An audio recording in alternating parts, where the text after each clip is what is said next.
সাতক্ষীরায় চলতি বছরের আম মৌসুমের শুরুতেই জমে উঠেছে বাগান ও বাজার। জেলা প্রশাসনের নির্ধারিত সময়সূচি অনুযায়ী গোবিন্দভোগ ও গোপালভোগ সহ স্থানীয় জাতের আম পাড়া ও বাজারজাতকরণ শুরু হয়েছে। অনুকূল আবহাওয়ায় এবার ফলন ভালো হয় খুশি কৃষক ও ব্যবসায়ীরা।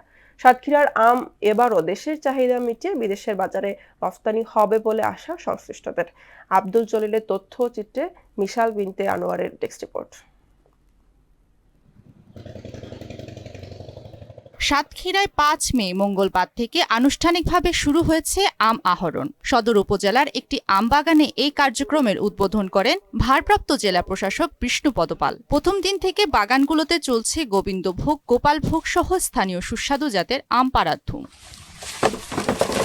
কৃষি বিভাগের তথ্য মতে এই বছর জেলায় প্রায় ৩২০টি নিবন্ধিত আম বাগানে ৭০,০০০ মেট্রিক টন আম উৎপাদনের লক্ষ্যমাত্রা নির্ধারণ করা হয়েছে। বড় ধরনের প্রাকৃতিক দুর্যোগ না থাকায় এবং রোগবালাই কম হওয়ায় এবার আমের আকার ও মান দুটোই বেশ ভালো বলে জানান এই কর্মকর্তা।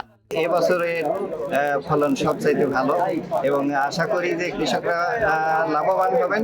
তবে আমের বাজারে অসাধু ব্যবসায়ীদের দৌরাত্ম্য রুখতে কঠোর প্রশাসন। অপরিপক্ক আম বাজারজাতকরণ এবং ক্ষতিকর কেমিক্যাল ব্যবহার রোধে নিয়মিত চলছে ভ্রাম্যমাণ আদালত। এরই মধ্যে বেশ কিছু অভিযানে কেমিক্যালযুক্ত আম জব্দ করে ধ্বংস করা হয়েছে বলে জানান ভারপ্রাপ্ত জেলা প্রশাসক। এই সিন্ডিকেট ভাঙতে এবং কৃষকদেরকে ন্যায্য মূল্য প্রাপ্তি নিশ্চিত করতে যোগাযোগ ব্যবস্থার উন্নতি, বিশেষ করে রেললাইন এবং আম প্রক্রিয়াকরণ সেন্টার আমাদের সাতক্ষীরা খুব দ্রুত জরুরি। সরকারের সকল দায়িত্বপূর্ণ যারা আছেন তাদেরকে আমি এই বিষয়ে আমার সনির্বন্ধ অনুরোধ রাখবো।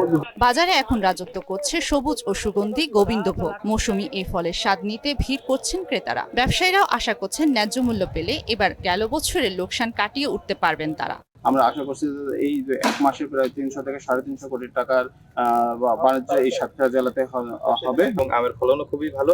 আমরা যদি এই আমের দামটা ভালো পাই তাহলে আমাদের খরচ উঠে এসে ভালোই লাভ হবে বলে মনে করছি। এবার আল্লাহ দিলে আম ভালো হয়েছে, যদি মানে আবহাওয়া অনুকূলে থাকে তাহলে যদি বাইরে পাঠাইতে পারি তাহলে চাষিও বাঁচবে, আমরা বাঁচবো। প্রশাসনের ক্যালেন্ডার অনুযায়ী ১৫ মে হিমসাগর, ২৭ মে ল্যাংড়া এবং ৫ জুন থেকে আম্রপালি বাজারে আসবে। দেশের গণ্ডি পেরিয়ে সাতক্ষীরার এই বিষমুক্ত আম এবারও ইউরোপের বাজারে দাপট দেখাবে, এমনটাই প্রত্যাশা সংশ্লিষ্ট সবার। মিশাল বিনতে আনোয়ার, মোহনা সংবাদ।